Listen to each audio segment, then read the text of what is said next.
Hi there, welcome to my channel. I'm Holly and this channel is all about my exploration of the world of graphic novels, sci-fi, and fantasy. Now, I'm new to graphic novels and I have already fallen in love. I've been so surprised at the breadth and depth, really the complexity of ideas that have been presented in the stories that I've read so far. You know, they all explore a lot of universal themes that have really resonated with me. So I've decided in this video that I'm going to take a bit of a deeper dive into the last thing that I read, which was Kingdom Come, and I'm going to discuss one of the things that just stood out to me, and that's moral ambiguity and the corruption of heroism. And I'm going to focus on Superman and Magog in this discussion. So let's do this. Now, in Kingdom Come, we see a major shift in the moral compass of heroism and the consequences that come along with this shift. We see this with Superman, with his inability and really his outright refusal to adapt to this changing world where his ideals no longer reign supreme. And he becomes so disillusioned when Magog eliminates the Joker and then is acquitted at his trial. And Superman sees this as a rejection of true justice. And in all reality, I believe he takes it so personally. He sees it as a rejection of him and everything he stands for. And he sees the people just openly embrace this new, incredibly violent and chaotic breed of superhero. And so his response is essentially to take his ball and go home. He quits. He just walks away, leaving the people in the hands of this new kind of hero. And I really hate to beat up on Superman, but he knew how this whole thing was going to turn out, and it wasn't going to be wonderful. And this is a form of moral corruption, and it leads to this question of, is it ever acceptable for those with power to just quit when they think the world is a lost cause? Or should they always take responsibility no matter the personal cost or the outcome? Hey, comment below and let me know what you think.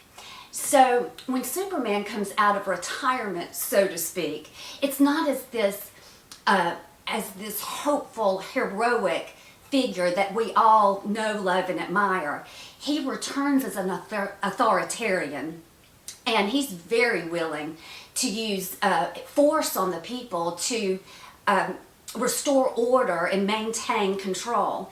And he's even willing to, and he actually does, build a gulag, a re-education camp where he imprisons all of the metahumans who don't agree with him because he thinks this is the only way to save the world. And this is a great example of moral ambiguity.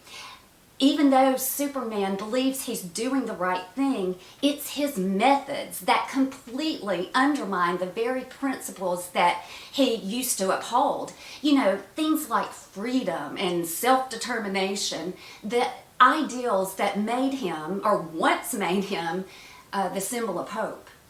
So now we're going to move away from Superman and we're going to turn to Magog and his brutality. But before we get into that, if you enjoyed this content, I ask that you subscribe, hit the like button, share, and stick around for the rest of the video. Now, Magog perfectly represents corruption of heroism in the new generation. With the character of Magog, we see a shift from traditional heroism like saving lives and upholding the law to a much more cynical, ends justify the means approach. This new heroism is based more on retribution rather than rehabilitation or redemption. Magog has absolutely no problem with using lethal force, and he doesn't give it a second thought. He really does not value life. And so when he decides to take the life of the Joker and then he's acquitted at his trial, he becomes a hero of violence instead of one of compassion. And the story is critical of this. Yes, Magog's actions certainly bring about immediate and many times final justice. But in the end, it's these very actions that are so dangerous because they justify the use of increasingly extreme violence. And this raises a couple of more questions. Is taking the life of someone to prevent further atrocities morally acceptable? And is the elimination of evil worth sacrificing one's moral code? All right, these are very interesting and very heavy questions to consider, all coming from graphic novels, which was such a surprise to me, and I just think it is so wonderful. All right, wrapping up. I think the biggest takeaway from this, or at least what I got out of it, is if heroism is not connected to a clear moral compass, then it can become corrupted. And even those characters with the very best of intentions can make decisions and take actions that really blur the line between right and wrong. All right, I had an absolute blast going through these questions and many others.